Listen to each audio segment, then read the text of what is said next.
Assalamualaikum warahmatullahi wabarakatuh. Kami dari kelompok 2 mata kuliah Sejarah Politik dengan saya di sini Rizky Ramadan dan teman saya. Saya Munajatun Asih. Saya Nisa Brili Asrul. Saya Selvia Fitriana. Saya Samana Rosmane. Saya Fasustika. Saya Deni Darwati Bulu. Dan di sini kami akan menampilkan presentasi kami dengan hasil diskusi kami pada mata kuliah Sejarah Politik yaitu Key Question 2. Selamat. Baik, di sini saya Rizky Ramadan akan menyampaikan bagaimana jaringan pengusaha, birokrat dan militer membentuk oligarki. Jadi di sini saya mengambil dari perspektif Jeffrey Winters, berkaca dari naiknya Soeharto pada tahun 1965.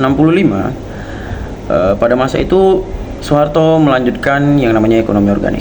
Jadi dengan basis melanjutkan juga perusahaan-perusahaan warisan dari kolonial yang sudah dinasionalisasi dan keberhasilan militer menghabisi Partai Komunis Indonesia dengan aset-aset yang mereka miliki bersama masyarakat akar rumput, Soeharto menggunakan militer sebagai alat koersif untuk menjaga badan usaha milik negara yang sudah dinasionalisasi tersebut, kemudian melakukan sebuah yang namanya patron klien ataupun pola klien, yang nantinya dengan patron klien ini Soeharto membagi-bagi jatah kekuasaan dari kekayaan yang dimiliki berasal daripada industri-industri yang sudah dinasionalisasi tersebut.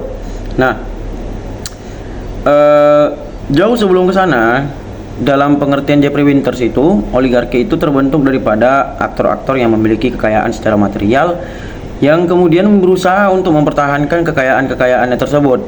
Sehingga dalam konteks Jeffrey Winters di sini membahas jaringan pengusaha, birokrat dan juga militer itu membentuk suatu oligarki, itu saling berkaitan.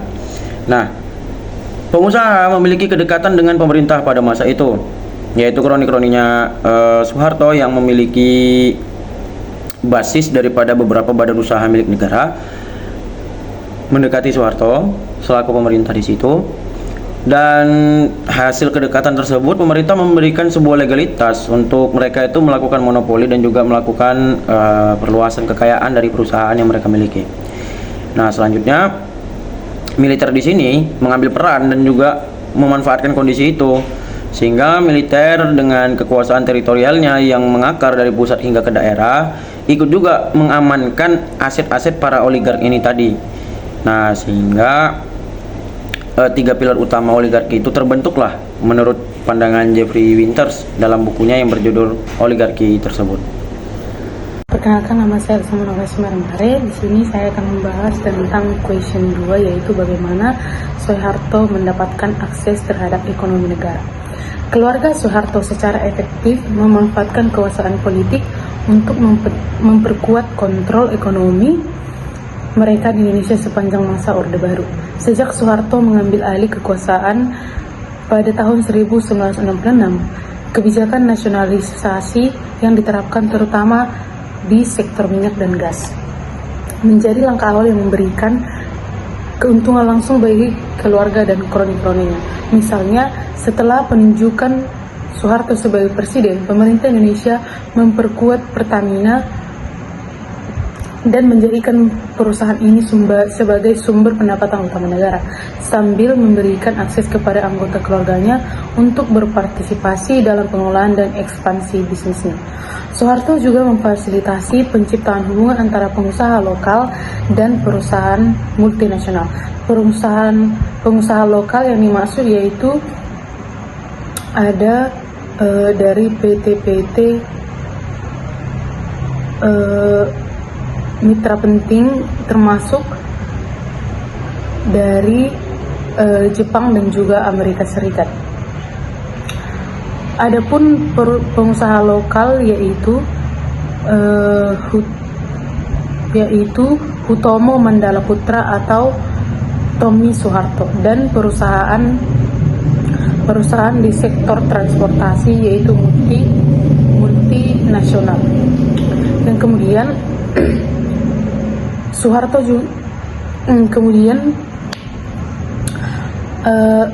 juga memfasilitasi hubungan antara pengusaha lokal dan perusahaan multinasional. Di tengah program pembangunan 5 tahun pertamanya yang dimulai pada tahun 1969, banyak perusahaan asing termasuk dari Jepang dan juga Amerika Serikat dinyatakan sebagai mitra penting dalam berbagai proyek infrastruktur atau dalam bagian konstruksi dan pembangunan. Peluang ini seringkali jatuh ke tangan para pengusaha yang memiliki hubungan erat dengan Soeharto. Misalnya Bob Hasan, ini mana Bob Hasan ini menguasai bisnis kayu dan konstruksi yang kemudian menjadi salah satu dari sedikit individu yang mendapat keuntungan besar dari kebijakan kontrol sumber daya alam pemerintah. Dalam dekade 1980-an, Indonesia mengalami kemakmuran ekonomi yang cukup signifikan, terutama berkat lonjakan harga minyak global. Keluarga Soeharto dalam konteks ini mampu memperluas investasi mereka ke dalam banyak sektor, mulai dari perbankan hingga industri makanan. Misalnya Grup Cendana, yang dimana Grup Cendana ini dikelola oleh anak-anak Soeharto, yang kemudian memperoleh konsesi luas di sektor pangan dan pertambangan, yang kemudian di sektor pangan dan pertambangan menciptakan posisi dominan yang berkelanjutan hingga tahun-tahun menjelang krisis ekonomi pada tahun 1997. Hal ini disebabkan oleh kebijakan fiskal yang longgar dan kredit murah juga membuka jalan bagi kelompok usaha ini untuk semakin menguatkan fondasi ekonominya. Yang kemudian yaitu pada krisis moneter yang mulai melanda 1997 yang berlanjut hingga 1998 mengungkapkan seberapa besar ketergantungan sistem ekonomi pada keluarga Soeharto dan jaringannya, di mana Soeharto membuat banyak bisnis kecil terpaksa tutup, tetapi perusahaan-perusahaan yang dipegang Soeharto ini tetap beroperasi, yang diselamatkan oleh Bank Sentral Asia atau BCA, yang diselamatkan oleh pemerintah, yang dimiliki oleh keluarga Soeharto tersebut. Hal ini menjadi salah satu contoh bagaimana favoritisme atau abuse of power, atau yang dimaksud penyalahgunaan kekuasaan yang kemudian melindungi kepentingan keluarga di tengah krisis.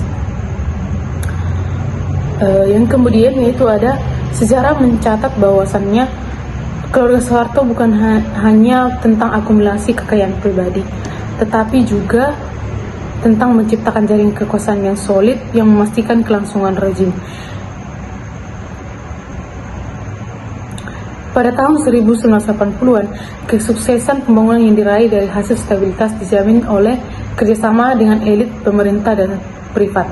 Dalam banyak pidatonya, ia mengklaim bahwasannya penguasaan ekonomi oleh kelompok elit termasuk keluarganya adalah demi kepentingan nasional.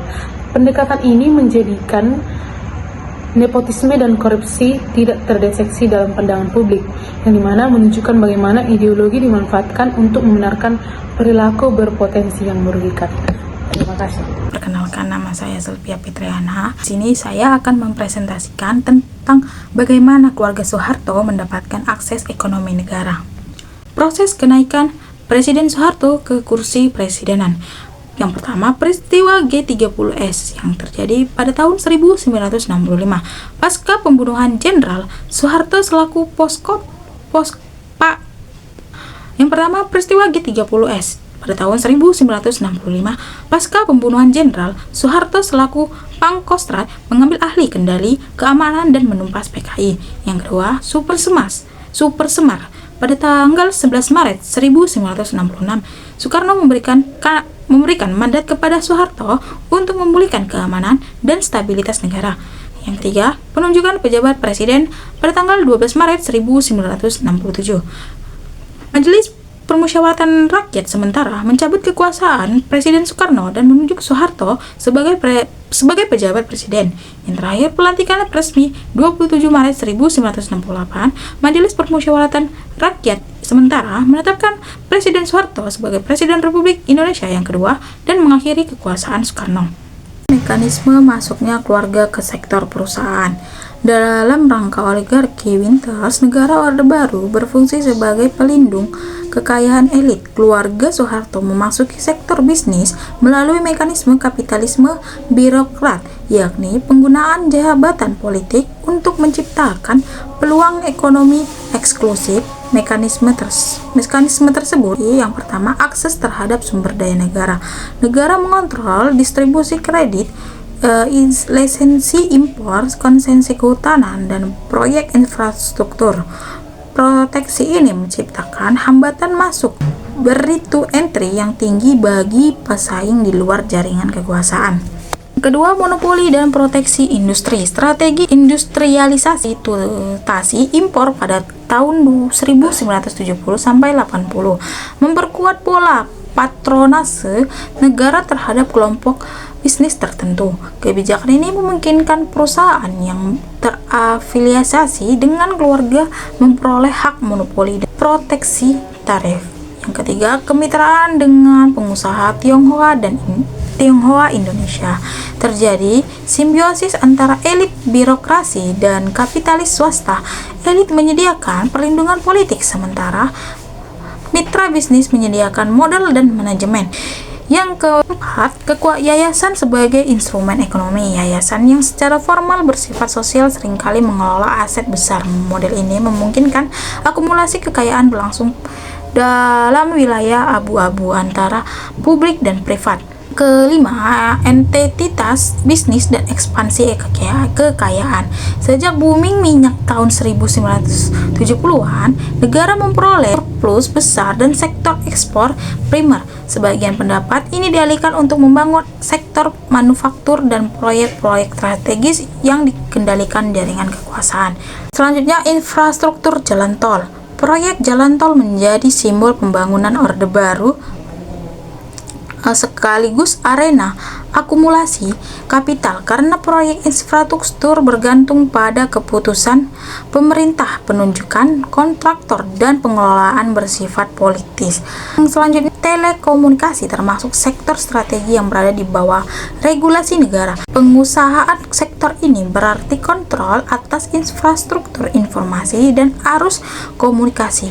Akses terhadap lisensi dan kerjasama proyek sangat tergantung kepada keputusan politik tingkat tinggi. Ketiga, cara menjalankan perusahaan dan mempertahankan. Yang pertama, sistem monopoli dan proteksi. Perusahaan yang terafiliasi dengan keluarga pengusaha beroperasi dalam lingkungan ekonomi yang minim kompetisi akibat proteksi negara berupa hak monopoli. Yang kedua, ideologi integralisme dan konsep keluarga besar. Konsep negara sebagai salah satu kesatuan organik yang harmonis yang sering dibingkai dalam retorika atau keluarga besar bangsa Indonesia berfungsi menekan oposisi politik, kritik terhadap kebijakan ekonomi atas praktik bisnis elit sering diposisikan sebagai ancaman. Yang ketiga, peran militer. Melalui doktrin dui fungsi ABRI tidak hanya berperan dalam pertahanan, tetapi juga dalam kehidupan sosial, politik, dan ekonomi. Nah, saya akan menjelaskan konteks sejarah sosial apa yang melatar belakangi keistimewaan pengusaha Cina pada masa Orde Baru. Keistimewaan yang dimiliki sebagian perusahaan etnis Cina pada masa Orde Baru tidak terlepas dari konteks sejarah dan kondisi sosial yang berkembang dalam masyarakat Indonesia. Yang pertama, masa kolonial hingga kemerdekaan sebelum 1965. Secara historis, posisi etnis Cina dalam masyarakat Indonesia mulai terbentuk sejak masa kolonial Belanda. Pemerintahan kolonial membagi masyarakat berdasarkan ras dan peran sosial. Etnis Cina ditempatkan sebagai golongan timur asing dan diarahkan untuk berperan dalam sektor perdagangan, distribusi barang, dan perantara ekonomi. Kebijakan ini membuat etnis Cina memiliki pengalaman panjang dalam dunia usaha dan jaringan ekonomi yang luas. Namun, secara sosial, kebijakan kolonial tersebut juga menciptakan pemisahan sosial. Etnis Cina hidup relatif terpisah dari masyarakat pribumi, baik itu dari segi permukiman, pendidikan, maupun pergaulan. Interaksi sosial terbatas ini melahirkan stereotip bahwa etnis Cina adalah kelompok pedagang dan pencari keuntungan ekonomi. Setelah Indonesia merdeka, warisan sejarah dan sosial ini tidak sepenuhnya dihapus, sehingga jarak sosial antara etnis Cina dan pribumi tetap bertahan hingga 1960-an. Lalu yang kedua, awal masa Orde Baru 1966 sampai awal 1970-an. Setelah peristiwa 1965, Indonesia memasuki masa Orde Baru di mana kepemimpinan Soeharto. Secara sejarah, rezim Orde Baru yang berfokus pada stabilitas politik dan keamanan nasional. Dalam konteks ini, etnis Cina dipandang sebagai kelompok yang rawan politik karena dikaitkan dengan komunisme dan hubungan Indonesia dengan Republik Rakyat Cina. Kebijakan negara kemudian membatasi peran politik dan ekspresi budaya etnis Cina. Secara sosial, hal ini berdampak pada kehidupan mereka. Etnis Cina tidak memiliki ruang yang aman untuk berpartisipasi dalam kehidupan politik dan sosial secara terbuka. Mereka ditekan untuk berasimilasi, namun tetap tidak sepenuhnya diterima sebagian masyarakat nasional. Lalu yang ketiga, masa pembangunan Orde Baru 1970-an sampai 1980-an. Pada periode pembangunan, Orde Baru menjalankan pertumbuhan ekonomi yang terpusat dikendalikan oleh negara. Secara sejarah, negara berusaha menguasai perizinan usaha, akses kredit, dan proyek pembangunan. Dalam sistem ini, pengusaha yang memiliki kedekatan dengan pengusaha yang memiliki kedekatan dengan penguasa memperoleh kemudahan, sehingga pengusaha etnis Cina berhasil memanfaatkan peluang ini untuk mengembangkan perusahaan yang menjadi besar. Namun, secara sosial, keterbatasan ekonomi ini tidak diikuti dengan penerimaan sosial yang setara. Stereotip dari masa kolonial justru semakin menguat. Masyarakat luas melihat keberhasilan ekonomi tersebut adalah bukti bahwa etnis Cina menguasai ekonomi tanpa memahami bahwa keistimewaan itu sebenarnya terkait dengan relasi kekuasaan dan kebijakan negara.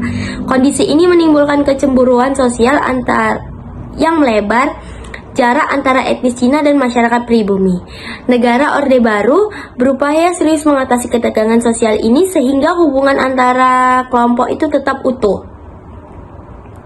Namun, keutuhan itu tidak terjadi, yang malah adanya keruntuhan. Yang keempat, masa akhir Orde Baru 1990-an sampai 1998. Menjelang Orde Baru, ketimpangan ekonomi dan kritis politik semakin nyata. Secara sejarah, praktik kolusi antara penguasa dan pengusaha melemah kepercayaan masyarakat terhadap negara. Ketika krisis ekonomi yang melanda 1978 sampai 1998, kondisi sosial yang sejak lama rapuh akhirnya meledak. Dalam situasi ini, etnis Cina menjadi sasaran kemarahan warga sosial. Warisan sosial berupa prasangka, stereotip, dan pemisahan sosial yang terbentuk sejak masa kolonial ini tumbuh kembali dalam bentuk kekerasan. Hal ini menunjukkan bahwa keistimewaan ekonomi yang dimiliki pengusahaan Cina tidak disertai dengan perlindungan sosial yang memadai. Baik, pasca G30 SPKI, kelompok etnis Cina itu mengalami beberapa represi dalam bidang politik karena mereka itu dianggap sebagai simpatisan PKI. Nah, ada pun beberapa kebijakan yang dibuat oleh Orba yang mempersempit ruang gerak etnis Cina. Yang pertama itu adalah kebijakan asimilasi total. Nah, melalui kebijakan asimilasi total ini, mereka itu mengganti nama asli dengan nama yang bernuansa Indonesia. Nah, ini berdasarkan keputusan Presiden nomor 240 tahun 1967. Nah, selanjutnya pada pemerintahan Soeharto juga turut menurunkan suatu peraturan yang bernama Inpres nomor 240 mengenai pelarangan perayaan Imlek. Nah, di sini posisi etnis Tionghoa itu semakin tersudutkan dalam bidang politik. Nah, tetapi walaupun etnis Tionghoa ini memiliki posisi yang sulit dalam bidang politik, tapi mereka itu udah memiliki jaringan bisnis atau jaringan usaha yang cukup luas. Nah, ini sendiri terbentuk sebelum sebelum Orde Baru muncul, tepatnya itu pada tahun 19 pada masa demokrasi terpimpin, pada masa demokrasi liberal dan demokrasi terpimpin, yang dimana pertumbuhan pengusaha etnis Cina ini lebih cepat dibandingkan pengusaha pribumi. Walaupun pemerintah pada masa itu sudah mencoba mendorong pengusaha pribumi melalui strategi nasionalis, namun mereka seringkali tidak mampu bersaing dengan grup bisnis Tionghoa yang sudah mapan. Nah, di satu sisi pasca runtuhnya Orde Lama, Orde Baru di satu sisi membutuhkan sejenis kayak bantuan ekonomi untuk mempercepat pertumbuhan, untuk membangun jaringan ekonomi. Nah, disinilah negara melalui militer, atau lebih tepatnya melalui Soeharto, mencoba menggandeng menggandeng pengusaha etnis Cina. Nah, di sini mereka itu melakukan hubungan patronase klien, yang dimana negara di sini akan menjamin keamanan dari segi politik kepada pengusaha etnis Cina, dan di sisi lain pengusaha etnis Cina akan memberikan sejumlah jaringan modal ekonomi yang kelak akan dibutuhkan oleh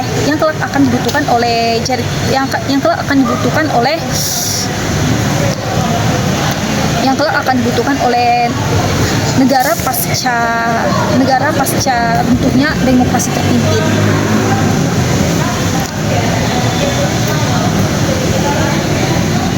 Nah, dalam bukunya Fedi Hadis, di situ juga diterangkan bahwasanya oligarki di Indonesia itu sudah terbentuk sejak era Soekarno dan semakin menguat pada awal pemerintahan Soeharto.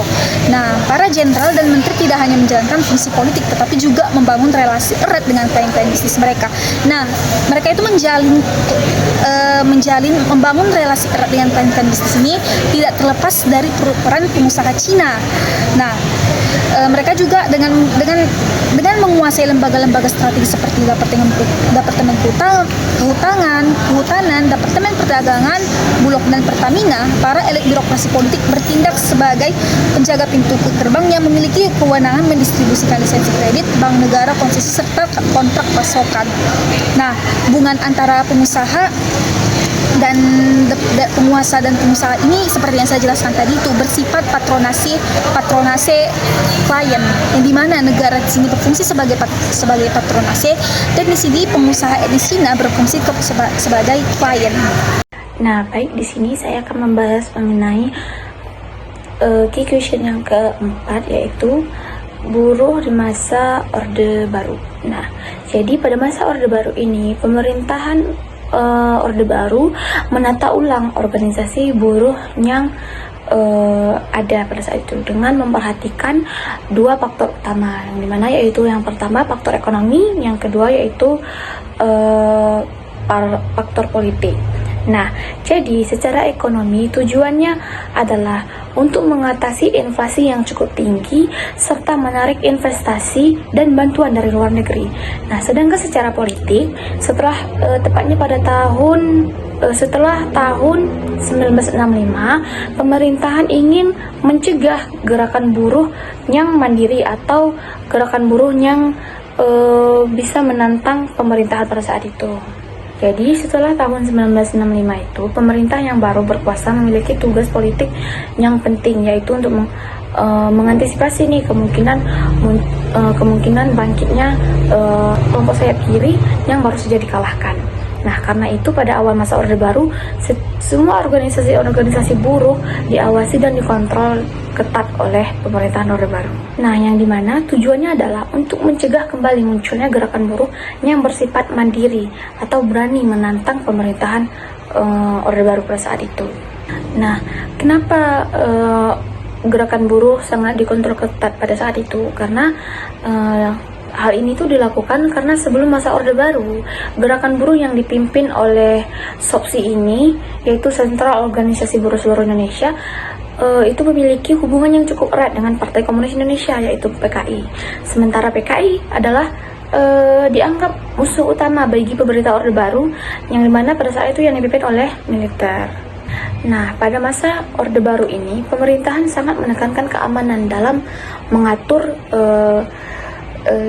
kehidupan bernegara. Contohnya pada pemerintahan Orde Baru ini membentuk satu organisasi serikat buruh tunggal, yang dimana satu serikat ini didukung oleh negara, yang dimana semua organisasi buruh yang masih ada pada saat itu tentunya dipaksa untuk bergabung ke dalam satu wadah, yaitu namanya Federasi Buruh Seluruh Indonesia, yaitu FBSI, yang didirikan pada tahun 1973. Kemudian FBSI ini didirikan pada tahun 1973. Nah, kemudian pada tahun 1985 organisasi ini berubah nama lagi menjadi Serikat Pekerja Seluruh Indonesia, yaitu SPSI. Jadi tepatnya pada tahun 1985 FBS ini mengalami suatu transformasi atau perubahan, yang dimana dari awal namanya itu FBSI dan kini berubah menjadi SPSI, yaitu Serikat Pekerja Seluruh Indonesia. Kenapa diubah menjadi Serikat Pekerja Seluruh Indonesia? Karena menurut pemerintah Orde Baru, SPSI ini dibuat memiliki struktur yang jelas. Nah, sehingga nantinya lebih mudah untuk dikendalikan oleh pemerintah Orde Baru. Nah, kemudian pada tahun 1995 namanya kembali lagi diubah menjadi FSPSI, yaitu Federasi Serikat Pekerja Seluruh Indonesia. Tepatnya pada tahun 1980-an organisasi ini disiapkan yaitu untuk membantu aparat keamanan dalam mengidentifikasi berbagai perkembangan yang membahayakan di bagian sektor perburuhan, yaitu itu yang dikatakan oleh Thunder pada 1980. Nah, mulai dari awal Orde Baru, kaum buruh digambarkan sebagai sumber gangguan yang bisa saja menyebabkan kekacauan, mengganggu stabilitas politik pemerintahan pada masa Orde Baru. Sebelumnya mungkin muncul pertanyaan, mengapa pemerintah Orde Baru memandang bahwa gerakan buruh ini sebagai ancaman gitu kan? Karena sebelum tahun 1965, organisasi buruh terbesar yaitu SOPSI tadi, Sentral Organisasi Buruh Seluruh Indonesia, memiliki hubungan yang erat dengan Partai Komunis Indonesia. Nah, setelah PKI dikalahkan, pemerintah Orde Baru tidak ingin ada kesempatan kedua kali bagi kelompok kiri untuk bangkit kembali. Nah, karena gerakan buruh sebelumnya itu pernah menjadi basis kekuatan PKI. SOPSI ini menjadi basis kekuatan PKI. Maka pemerintah khawatir jika dibiarkan buruh bebas gitu kan. Nah, hal itu bisa mengganggu stabilitas politik dan keamanan negara pada masa Orde Baru. Selanjutnya muncul pertanyaan, mengapa buruh bisa memiliki hubungan yang cukup erat dengan PKI? Nah, karena pada masa itu PKI ini menjadikan kaum buruh ini sebagai salah satu basis utama kekuatan politiknya. Nah, jadi PKI ini membawa ideologi komunisnya untuk menekankan perjuangan kelas pekerja untuk melawan ketidakadilan. Nah, yang dimana SOPSI inilah menjadi wadah bagi buruh untuk memperjuangkan hak-hak mereka. Nah, selanjutnya itu di sini saya akan menjelaskan bagaimana dinamika perlawanan dan perkembangan gerakan buruh pada masa Orde Baru, dan bagaimana akhirnya mereka ikut berperan dalam reformasi 1998. Nah, pada masa pemerintahan Soeharto, negara itu sangat mengkontrol organisasi masyarakat, termasuk buruh seperti itu. Pemerintahan pada saat itu hanya mengakui satu serikat resmi, yaitu Serikat Pekerja Seluruh Indonesia atau sering disebut SPSI. Nah, ini dimana konsep dari serikat ini, konsep yang dipakai dari serikat ini yaitu yaitu hubungan industri Pancasila, yang dimana hubungan industri Pancasila ini menekankan kerjasama tetapi menolak konflik, yang dimana secara teori terlihat harmonis, tetapi dalam praktiknya buruh tidak bebas mogok dan tidak bebas membentuk serikat sendiri. Jika ada protes, aparat keamanan langsung turun tangan terhadap buruh-buruh yang protes tersebut. Nah, memasuki akhir tahun 1980-an, Indonesia itu mengalami industrialisasi besar setelah deregulasinya ekonomi pada tahun 1986 pada saat itu, yang dimana banyak pabrik tekstil, sepatu, dan elektronik yang berdiri di Tangerang, Bekasi, dan Surabaya itu jumlah buruhnya sangat meningkat pada saat itu, yang dimana sangat meningkat pesat banget. Tetapi upah buruh itu masih rendah, dan kondisi kerja itu sangat berat pada saat itu di masa Orde Baru. Nah, pada periode 1986 sampai pertengahan 1990-an terjadilah peningkatan tajam mogok kerja, yang dimana awalnya tuntutan mereka sederhana, yang dimana kenaikan upah minimum, pembayaran lembur, dan tunjangan makan. Namun setiap aksi sering dibalas dengan intimidasi, panggilan, bahkan penahanan penggerakan aksi seperti itu.